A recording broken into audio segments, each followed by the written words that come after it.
Amin Al Husseini's path to notoriety was paved with both religious fervor and political ambition. Born in Jerusalem in 1895, he rose through the ranks of the city's Muslim elite, becoming Mufti of Jerusalem in 1921.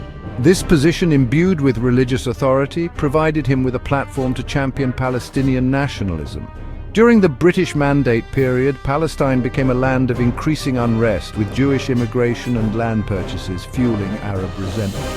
Al Husseini emerged as a vocal critic of British policies, accusing them of favoring Zionist aspirations at the expense of the Arab population. He organized protests, incited violence, and became a leading figure in the Arab Revolt of 1936 to 1939. Al Husseini's rhetoric grew increasingly strident, often employing anti-Semitic tropes that demonized Jews and cast them as enemies of Islam. He accused Zionists of plotting to seize control of the Al-Aqsa Mosque, a claim that resonated deeply within the Muslim world and fueled further unrest. His uncompromising stance and willingness to resort to violence made him a polarizing figure, admired by some for his unwavering commitment to Palestinian nationalism, but condemned by others for his inflammatory rhetoric and actions. This dichotomy continues to shape perceptions of Al Husseini today, making him a figure of both reverence and revulsion. As the struggle for Palestine intensified, Al Husseini consolidated his power and influence.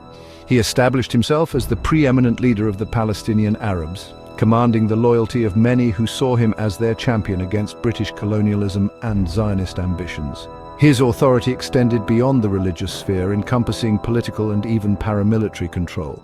Al Husseini formed armed militias, which clashed with both British forces and Jewish settlers, further escalating the violence that plagued Palestine. His influence reached its zenith during the 1936 to 1939 Arab Revolt. The revolt, initially sparked by economic grievances, quickly transformed into a full-blown uprising against British rule, with Al Husseini playing a pivotal role in directing its course. However, the revolt was brutally suppressed by the British, resulting in the deaths of thousands of Palestinians and the exile of many nationalist leaders, including Al Husseini himself. Forced to flee Palestine, he sought refuge in Lebanon and later Iraq, where he continued to agitate against British interests and promote his vision of Palestinian liberation. The outbreak of World War II presented Al Husseini with a new opportunity to advance his cause. Seeing Nazi Germany as a potential ally against the British, he established contact with Hitler's regime and offered his services in exchange for support. Al Husseini's collaboration with the Nazis remains the most controversial aspect of his legacy. He met with Hitler on numerous occasions, seeking aid for the Palestinian cause and urging the Nazis to prevent the establishment of a Jewish state in Palestine. In his meetings with Hitler and other high-ranking Nazi officials, Al Husseini espoused virulently anti-Semitic views, echoing Nazi propaganda that portrayed Jews as a global threat. He actively encouraged the persecution of Jews in Europe, even playing a role in recruiting Bosnian Muslims into the SS, a chilling testament to his fanaticism. While the extent of his influence on Nazi policy remains debated, there is no doubt that Al Husseini embraced the Nazi ideology and actively collaborated with one of history's most heinous regimes. This dark chapter in his life continues to haunt his legacy, casting a long shadow over the Palestinian movement and its struggle for recognition.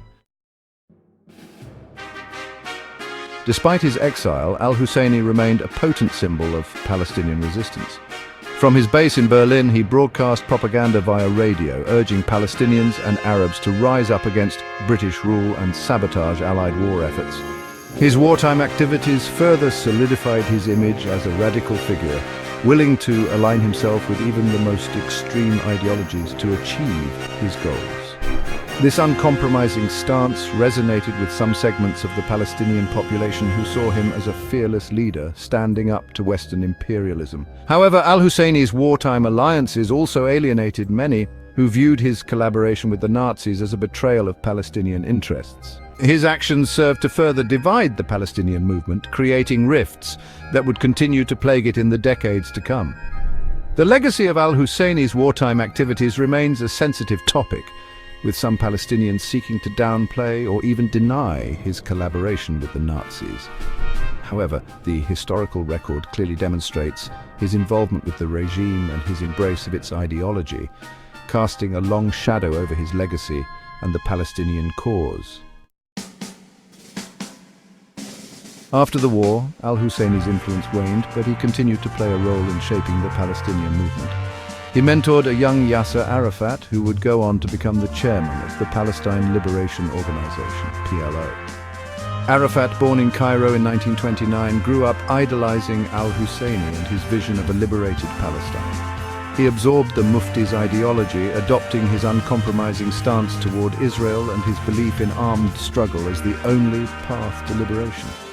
Al Husseini's influence on Arafat was profound, shaping his worldview and his approach to the Israeli-Palestinian conflict.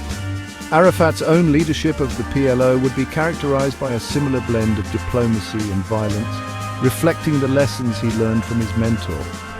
The relationship between Al Husseini and Arafat highlights the enduring legacy of the Mufti's ideas and tactics. Even as the Palestinian movement evolved, it continued to bear the imprint of his influence, particularly in its embrace of armed struggle and its uncompromising stance toward Israel. Section 7. Abbas and the legacy: a muted inheritance. Mahmoud Abbas, Arafat's successor as chairman of the PLO, represents a more moderate faction within the Palestinian movement. While acknowledging Al Husseini's role as a national leader, Abbas has distanced himself from the Mufti's more extreme views and actions. Abbas has condemned terrorism and sought to engage in negotiations with Israel, a stark contrast to Al Husseini's unwavering belief in armed struggle. This shift in approach reflects a growing pragmatism within the Palestinian leadership, recognizing the need for a negotiated settlement to the conflict. However, despite Abbas's more moderate stance, the legacy of Al Husseini continues to cast a long shadow over the Palestinian movement. His image remains a potent symbol of resistance for some, while his wartime collaboration with the Nazis continues to be a source of controversy and division. The challenge for Abbas and future Palestinian leaders is to navigate this complex legacy, acknowledging the historical role played by figures like Al Husseini, while charting a new course toward peace and reconciliation. Section 8. The unhealed wound: Al Husseini's enduring impact.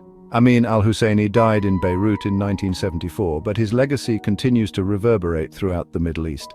His life and actions remain a source of contention, shaping perceptions of the Israeli-Palestinian conflict and hindering efforts at reconciliation. Al Husseini's embrace of violence and his collaboration with the Nazis have been exploited by both sides of the conflict. For some Israelis, he serves as a convenient villain, embodying the Palestinian movement's alleged inherent anti-Semitism and unwillingness to coexist peacefully. Conversely, some Palestinians view Al Husseini as a hero, a freedom fighter who stood up to British colonialism and Zionist ambitions.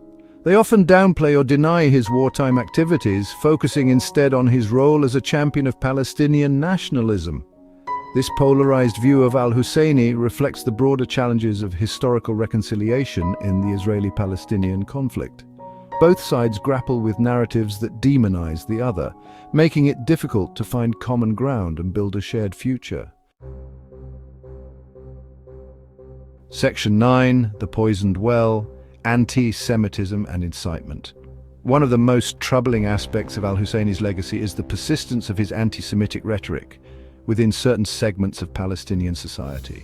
His claims about Jewish conspiracies and his demonization of Jews have found fertile ground among those who view the conflict through a lens of religious extremism.